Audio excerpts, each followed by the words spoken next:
Living still in cradle song and bedtime prayer, in nursery lore and fireside love, thy presence still pervades the air. Faith of our mother's living faith, we will be true to thee till death. Faith of our mother's loving faith, fount of our childhood's trust and grace. Oh my, thy consecration prove, source of a finer, nobler race. Faith of our mother's loving faith, we will be true to thee till death. Good morning again, and happy Mother's Day again. And what a beautiful Mother's Day it is. A beautiful day to hug your mother in your arms and in your heart. To think about your mother. To thank God for your mother. To tell your mother, I love you. Before this day ends, while you are under the influence of so great a love, your mother's love, I believe you will do so if you have not done it already. And if you have, do it again. She's worth it. We do realize that there are mothers in our congregation who have no children attending this service today. Quite possibly, we have with us today mothers who have no living children at all. And perhaps there are some women who have never had children. Well, be that as it may, today is Mother's Day.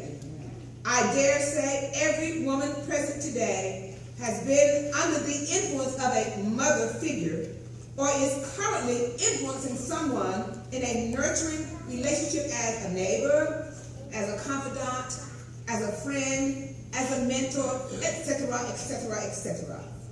If you would kindly open your Bibles with me to the Old Testament book of Proverbs, chapter 22. Calling your attention to verses 4 through 6. Old Testament, Proverbs, chapter 22. Calling your attention to verses 4 through 6. Faith of our mother, living still, we will be true to thee till death. Proverbs, chapter 22. Reading from the King James Version of the Bible, the word of our Lord teaches us. Beginning with verse 4. By humility and the fear of the Lord are riches and honor and life. Chapter 5. Thorns and snares are in the way of the froward. He that doth keep his soul shall be far from them. Verse 6. Let's read that together, church. Whatever version you're reading from, let's read it together. Train up a child in the way he should go, and when he is old, he will not depart from it. Our subject for the time we have together today is under the influence. Under the influence. Influence is fundamental in all our lives, at every stage of our lives, good, bad, indifferent. Through our conversations, our interactions, and our responses thereto. Parents, caregivers, family members, educators, business people, even grocery store staff influence many of our decisions, our choices, our action and reaction, to command our time and attention for better or for worse. Walk with me, church, on this beautiful Mother's Day morning, in the garden, in the beginning, when our first parents, Father Adam and Mother Eve, enjoyed fellowship and sweet communion with Creator God in perfect relationship under the influence of love. Walk with me as we hear God's specific instructions that guide in the way that will keep their lives in perfect peace without tension or struggle. Now, this story is we're all too familiar with this story. You read about it. Genesis chapters 2 and 3 specifically, where God placed Adam in the perfect paradise. Everything in place. That's right. Everything even now that is needed by the created is provided within the creation. We just have to learn to appreciate what God has given to us and how to continue to protect it, to preserve it, to protect it, and to pass it on. All right. Now, we understand also that God gave specific instructions. He did not command man or woman not to do a certain thing. He presented what he wanted and left them with the free will to choose or not to choose. And anytime we not choose, we have made a choice anyway. So, God did not command Adam and Eve to stay away. What was it? Okay, come on, you help me out.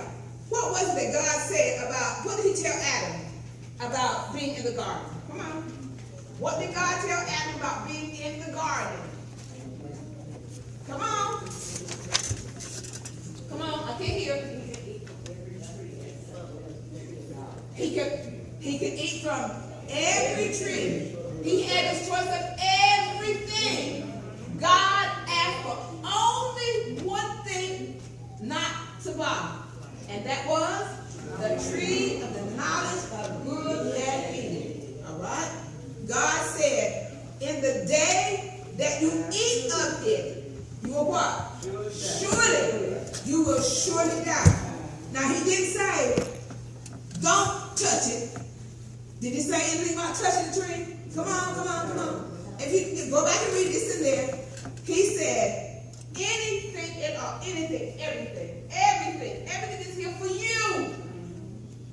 God prepared it, God presented it, and God protected it. We have the choice to obey or to disobey.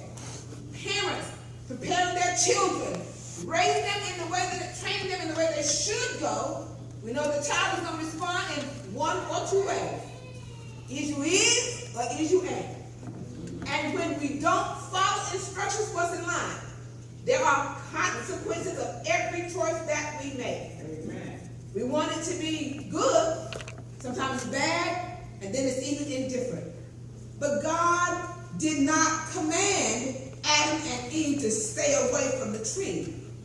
God gave instructions in order to protect for all time the peace and harmony he had given them in the beginning. It was perfect. Everything was perfect. God divinely created both Adam and Eve. They were divinely attached to him through the love and the heart of God. Now, although divinely connected, the recognition of the dangerous and the glorious gift of free choice, God gave us reason, free will, and he gave us choice. That the dangerous gift of free choice, God did everything for them. God did everything for them. But then he left the final choice of obedience or disobedience to them. And he did it to each one of them individually. Adam was not responsible for Eve making up her mind. Eve was not responsible for Adam making up his mind. God gave each one of them the privilege and the opportunity with free will to choose individually. And so Eve, under the influence, Lord have mercy, of self-will, intentionally tried to impress the enemy of her salvation that she could do what she wanted. When, where, why. She allowed herself to be distracted. She added to what God had said about access to a particular tree. She did it her way. And the rest of the story is history. Is it any wonder discipline today seems under the influence? train up a child in the way that he should go, and when he is old, he will not depart from it. Amen. Now, it ain't business as usual today. I need 6 volunteers front and center. 6 volunteers front and center. Come on, 6 volunteers front and center. Come on, somebody, move. 6 volunteers. 6. Come on, come on, come on, come on, come on. 6. Come on, come on, come on. Put sit down. 6 volunteers. Okay. All right. Now I need 1, 2, 3. Okay. I need somebody to be the mom. Who's gonna be the mom? Me. All right. Very good. All right. Okay. You the mom. So you front. Who's gonna be the mom? Mom. Okay. Come first. Come in the front. Come in the front. Okay. Okay, Jada, where you going? Okay, 6. All right, all right. Okay, all right. Now, Mama, you get in the front, right here. Get right in the middle, in the middle, in the middle. Okay, you're right there. Now, this is Mama. And when we, this little exercise will show us probably how God feels about us. Go, God, God, God, God, God, God. Mama, boo-boo. You gonna say, I'm coming. No, you ain't gonna say it like that. Okay, all right. Okay. He took my toy. He took your toys. How you gonna be? He took my toy. All right, very good.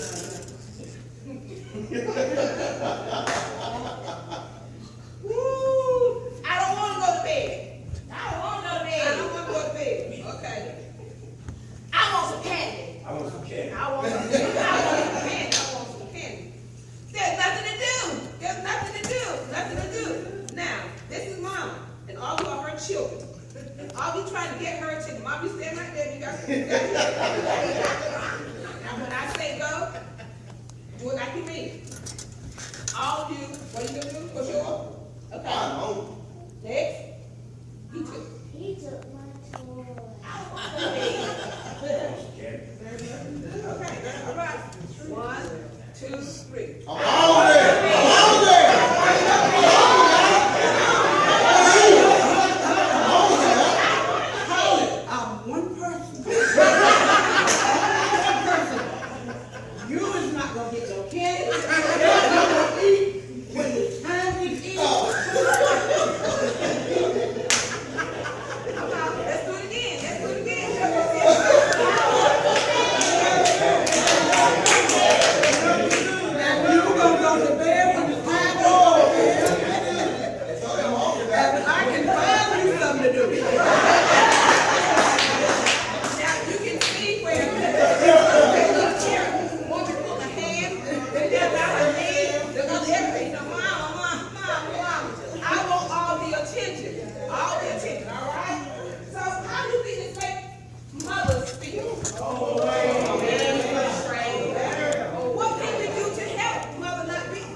Pray for it.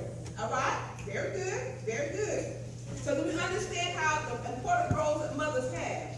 And those who are natural birth mothers, but those of us also who mother others as well. And even adults mother one another as well. There's something that we all can do. And you think about how God feels. Well, you know, he hears it all the time. And even now there's some of us sitting right in your heart and you say, put that on. Why you got to do all that? And that's all right too, because it's serving a purpose. We thank God to you for paying attention to that. Because God is good and great and he wants us to be the very best that we can be. The very best that we can be, but there's a choice that we have to make. And it depends on the influence that we are under. And God knows we have been under, thank you God,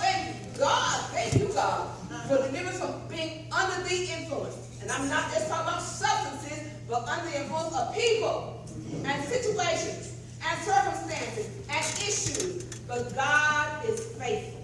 And we always want to be under the influence of a loving God's love. And the more we do so, the more we grow. Growing, ing, ongoing in grace and in the knowledge of the Lord. And we do become stronger. And the children become better. And mom can give them a hug and send on off wherever they want. Let's show them some love, church. Let's show them some love. We must remember how important it is, how hard it is to do what we can to help out our mothers. And that we can all, as I said, we can also pray for them and show them we are grateful for who they are and for what they have done. You in your program this morning, may have received. Did anybody receive one? Anybody receive one? Okay. And this word is, what is this word? What is this word? Okay. Okay. A mom special. It's good to have a mom. Mom figure, be a mom figure. Okay, now I want you to flip the script. Flip the script. Flip the script. Okay? All right? Mom, wow. And with all that right there, we can say, Mom, wow. And think of how we're going to do that. Any kind of way you can think to appreciate, even if our mothers have gone on to be with the Lord, to appreciate what they did to get us where we are today. Because being under the influence of their love, we're able to pass it on. Preserve it, protect it, and pass it on. All right.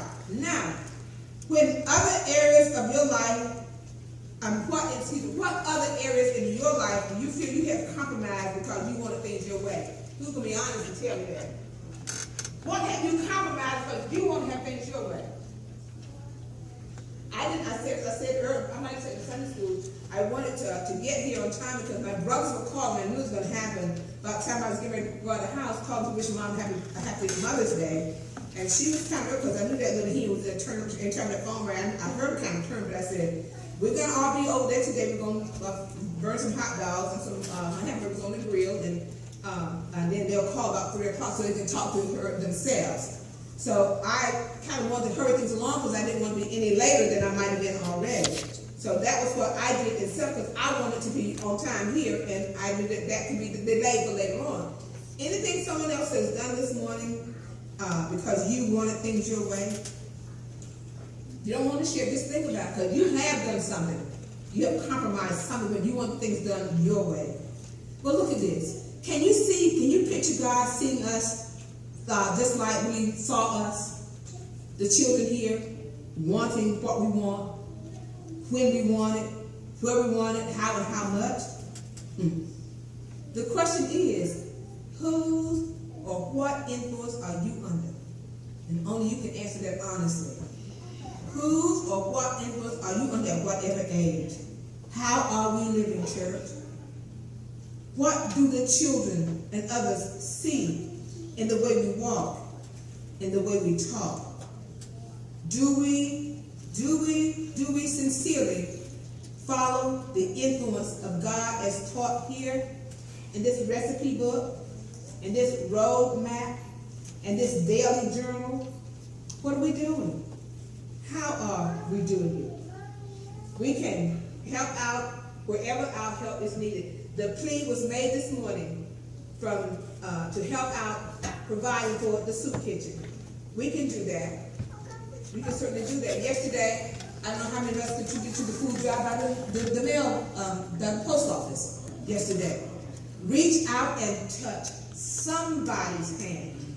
Make this world a better place, not if, but because you can, because each one can reach one, and so on, and so on, and so on.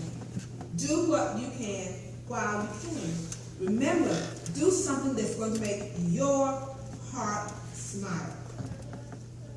Make your heart smile.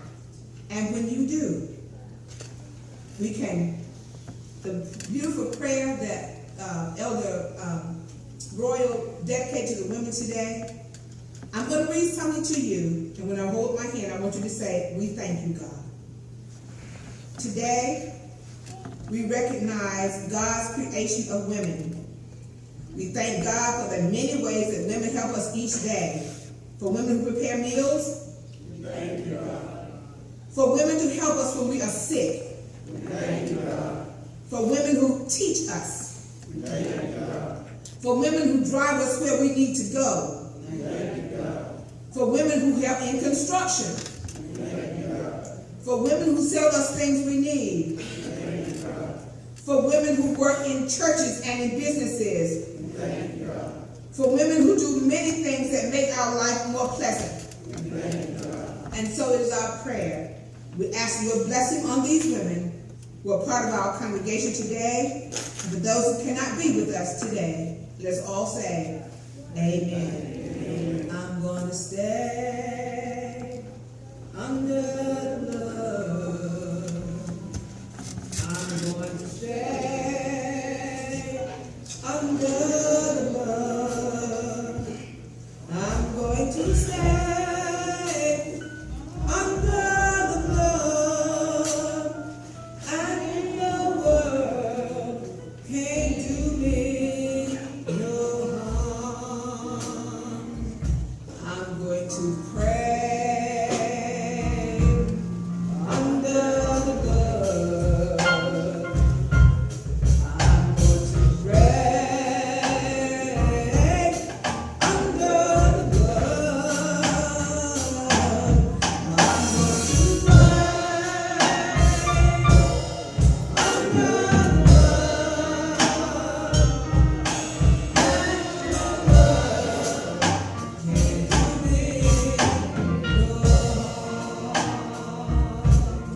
And it is at this time that we stand in prayer for those who may not know about this Jesus, who may not know the influence of God's love in the forgiveness of their sins.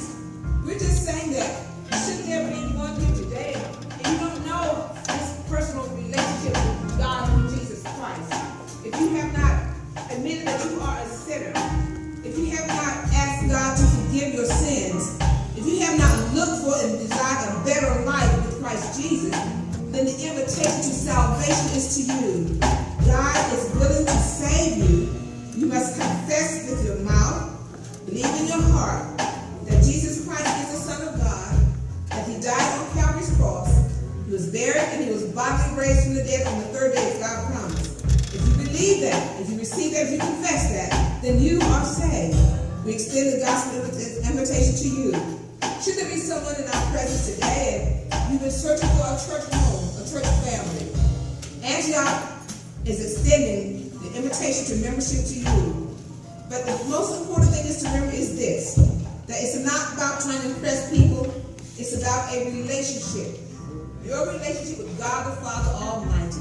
And you are welcome to come be a part of God's family, be a part of the church family as a choir sings.